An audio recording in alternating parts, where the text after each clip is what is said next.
climate crisis is the most pressing issue of our time. If we don't act dramatically now, we will live through a period of climate chaos that will sink cities, displace millions, and disrupt the ecosystems and infrastructure we rely on to survive. When seeing how far we still have to go to get off of fossil fuels, it's easy to throw your hands up and feel like there's nothing you could do that would make a difference. We felt that way ourselves a few years ago. And then we decided to do something about it. In 2018, we helped spark a movement in our community to engage and mobilize hundreds of residents and demand more action from our city government to address the climate crisis. Seeing the tangible change that has happened in our community has given us hope. In just a few years of local organizing, our movement elected 6 first-time candidates, including the youngest ever woman elected and the first woman of color ever elected to Burlington City Council. Passed the net zero energy roadmap to get Burlington off of fossil fuels by 2030. Made Burlington the second city in the nation to require landlords to weatherize their rental units. And passed a ballot item to allow the city to regulate heating systems to switch buildings from natural gas to renewable heating. We believe so strongly in the power of creating change locally by building relationships and having conversations with neighbors about the moment we're in and how we need to respond.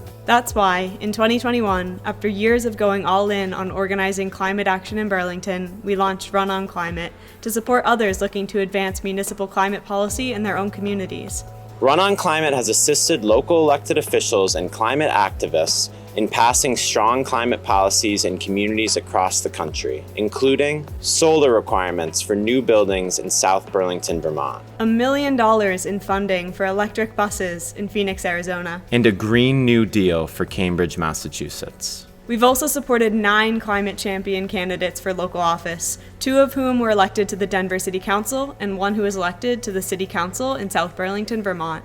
We're currently supporting another 3 candidates in Minnesota, Massachusetts, and Colorado. We've trained 78 grassroots activists on how to get their local governments to take stronger action on climate. We've built a network of 20 current and former elected officials who we support in passing policy for a combined constituency of over 14 million Americans. We created a publicly available local climate policy resource bank that lists the strongest municipal climate policies with resources and examples for each. This is just some of what we've accomplished with grassroots support. But it's only the beginning. We want to help elect climate candidates and pass local climate policies in communities across all 50 states. To do that, we need more resources. That's why we're humbly asking the Worthy community to consider supporting us. Together, we can have a huge impact on the climate crisis. Thank you for considering us, and thank you to Worthy bondholder Esme Cole for nominating us. We look forward to collaborating with you to ensure a livable future for generations to come.